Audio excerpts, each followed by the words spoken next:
warahmatullahi wabarakatuh. Halo Sobat Winner semuanya, selamat datang kembali di channel YouTube aku. Terima kasih untuk teman-teman semuanya yang sudah dengan setia menantikan video-video aku, memberikan dukungannya dengan cara di subscribe, di komen maupun di like channel aku ini.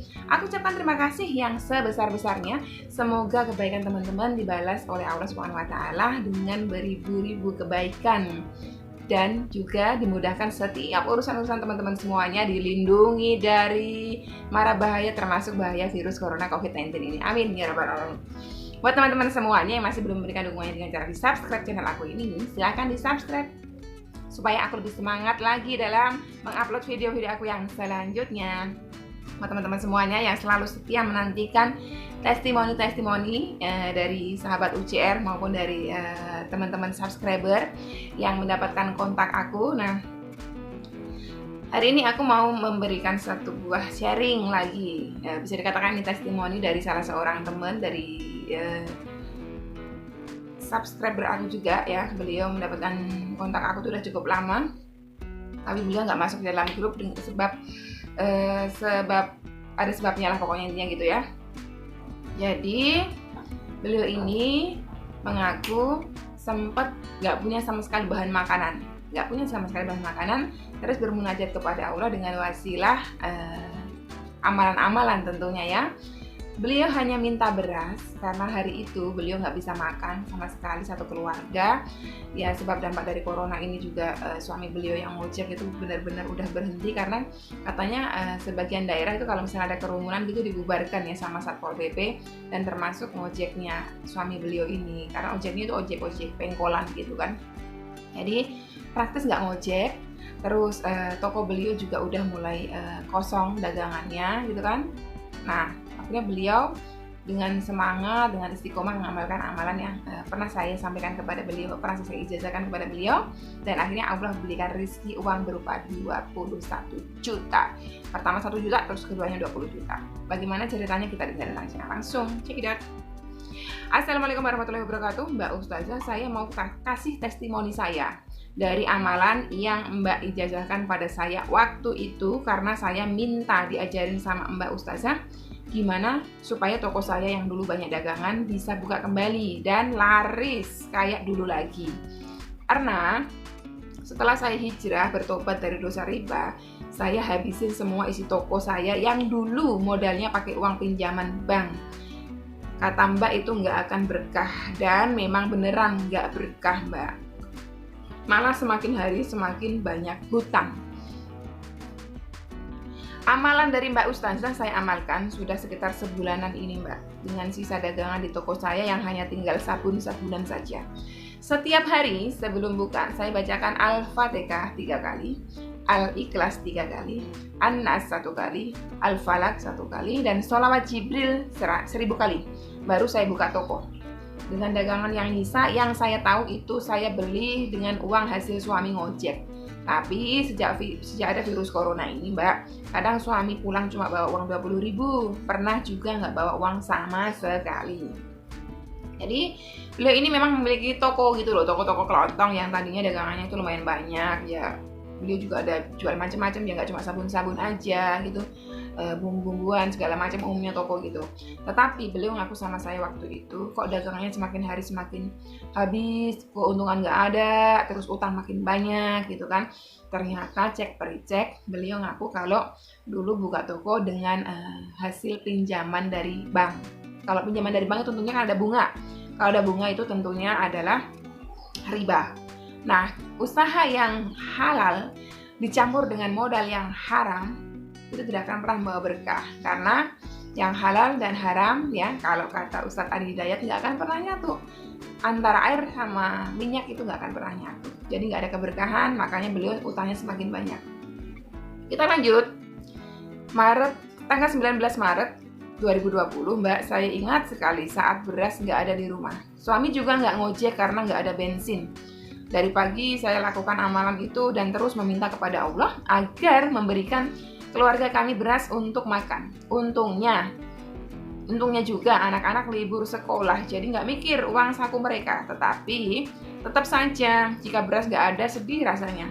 Sekitar pukul 11 siang Mbak, tiba-tiba ada tamu. Rupanya tamu ini adalah yang diutus Allah untuk menolong kami dari kelaparan hari itu. Masya Allah, tabarakallah.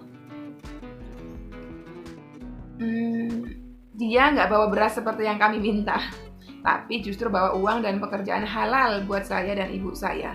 Jadi orang ini tahu kalau saya dulu menjahit. Dan memang saya masih punya 2 mesin jahit. Cuma karena jahitan sudah sepi, kami kadang hanya menerima per makan saja. Itu buat nyambung makan selama ini. Orang ini yang belakangan saya ketahui namanya Pak Hadi. Menawari saya untuk menjahit masker. Karena sejak virus corona ini, permintaan masker di tempat beliau membludak katanya. Hari itu kami sepakat untuk kerjasama. Sebagai awal kerjasama, saya diberi uang 1 juta untuk menyelesaikan sejumlah masker. Besoknya bahan kain dari beliau dikirim ke rumah. Alhamdulillah Mbak Ustazah, hari itu kami bisa makan. Tidak sampai situ, tanggal 25 beliau nelpon kalau nggak sempat bawa kain ke rumah saya. Dan kami ditawari sejumlah uang untuk membeli bahan dan menyelesaikan sejumlah masker yang kami sepakati. Mohon maaf. Alhamdulillah, masuk ke rekening suami saya uang sejumlah 20 juta Mbak Ustazah. Dan setelah kami hitung, kami dapat keuntungan dari setengahnya. Berarti sekitar 10 jutaan. Alhamdulillah ya Allah, uang itu saya pergunakan untuk biaya hidup, makan, dan kulaan untuk toko kami, Mbak. Kami memang pengen memulai lagi usaha toko kami dengan modal halal, supaya berkah. Jadi sekarang ini sambil selesaikan jahitan, kami buka toko yang alhamdulillah dagangannya sudah mulai banyak. Ini nanti kalau kontrak yang pertama selesai dengan Pak Hadi mau lanjut kembali, rencana akan kami tutupkan utang kami yang di KUR BRI, Mbak. Doakan ya Mbak Ustazah. Terima kasih banyak Mbak Ustazah bimbingannya selama ini. Semoga Mbak Ustazah sehat selalu dan diberkahi Allah Subhanahu wa taala. Amin ya rabbal alamin. Oh iya Mbak Ustazah, saya pengen kirim Mbak masker Anda. Jadi intinya dari yang apa disampaikan tadi ini Mbak Yuli ini ya, kita bisa ambil hikmahnya apa? Kalau kita istiqomah, terus istiqomah dengan amalan, penuh keyakinan terhadap kuasa Allah, bahwa Allah itu akan menolong kita. Di hari itu, pada saat di titik ternadir beliau, yang mana beliau itu ceritanya di rumah itu ada beliau, suami beliau, anak-anak beliau ya yang masih sekolah SD, dan juga ibunda beliau. Itu betul-betul tidak ada bahan makanan, bahkan beras pun nggak ada. Makanya beliau benar-benar yang waktu itu bingung sekali mau bagaimana lagi.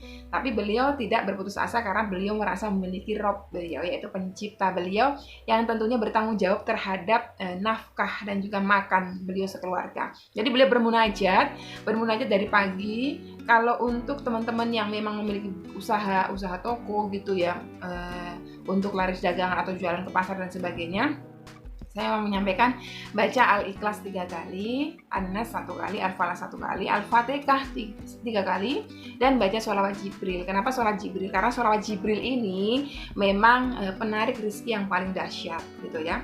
Juga Al-Ikhlas. Al-Ikhlas ini justru kalau disampaikan oleh Kiai Sepuh, Kiai Haji almarhum Maimun Zubair ya Mbah Mun, itu beliau menyampaikan kalau kita masuk ke dalam rumah selalu baca Al-Ikhlas gitu.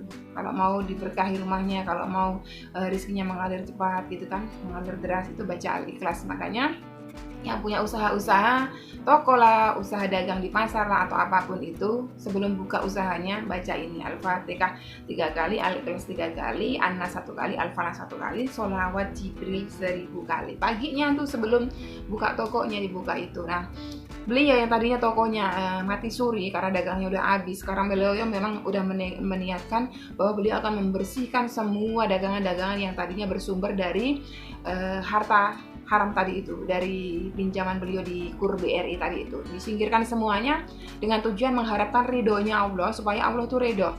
Karena Allah itu kan maha suci, Allah hanya menerima yang suci-suci saja. Kalau masih ada barang-barang yang haram seperti itu, rahmatnya Allah itu tidak turun. Mental, mau turun itu mental karena masih ada barang-barang yang dibeli dengan harta haram tadi itu.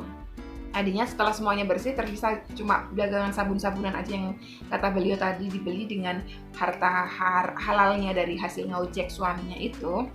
Beliau nyambung buat makan, tapi hari itu memang sama sekali nggak ada pemasukan, dan beliau bermunajat pagi itu minta kepada Allah, katanya beliau cuma minta beras kepada Allah untuk makan satu keluarga, tetapi ternyata apa? Allah berikan lebih dari itu. Pertama, beliau dikasih uang 1 juta. Terus setelah berapa hari tadi, dari tanggal 19 dapat 1 juta, terus tanggal 25 itu ditelepon dan ditransferin 20 juta rupiah untuk beli bahan-bahan masker, yang mana beliau mengaku dari itu dapat keuntungan setengahnya. Jadi yang beliau rasakan adalah 10 jutanya. Nah, ini beliau sedang menyelesaikan kontrak yang pertama, yaitu menyelesaikan jahitan maskernya. Nanti kalau masih berlanjut lagi, berarti kontrak yang kedua itu dia mau pergunakan untuk menutup utang-utang di BRI, karena BRI-nya ini kur ya, beliau tuh masih nyicil gitu loh. Oke teman-teman, jadi itu tadi sharing dari Mbak Yuli, yang mana beliau mendapatkan rezeki yang sangat luar biasa dari Allah Subhanahu Wa Taala. Semua tentunya berkat rahmat Allah Subhanahu Wa Taala melalui wasilah-wasilah amalan yang beliau amalkan, dan juga tentunya penuh dengan keyakinan. Beliau bukan tipe orang yang kok belum ijabah ya, kenapa lama ya nggak ijabah, nggak seperti itu. Tapi beliau tetap bersabar di dalam ujian Allah, tetap bersabar di dalam ketaatan kepada Robnya Allah Subhanahu Wa Taala. Semoga video ini bisa memberikan inspirasi dan motivasi buat teman-teman semuanya yang mungkin saat ini ngerasa doa-doanya masih belum diijabah oleh Allah Subhanahu Wa Taala. Semoga teman-teman tetap bersabar di dalam ketaatan, tidak mudah putus asa, karena putus asa itu adalah dosa besar. Berputus asa dari rahmat Allah adalah dosa besar, dan itu bisa menyebabkan justru rahmat Allah nggak turun kepada kita. Sekian dulu teman-teman, nanti aku sambung lagi dengan video-video aku yang selanjutnya. Sampai di sini dulu. Wassalamualaikum warahmatullahi wabarakatuh.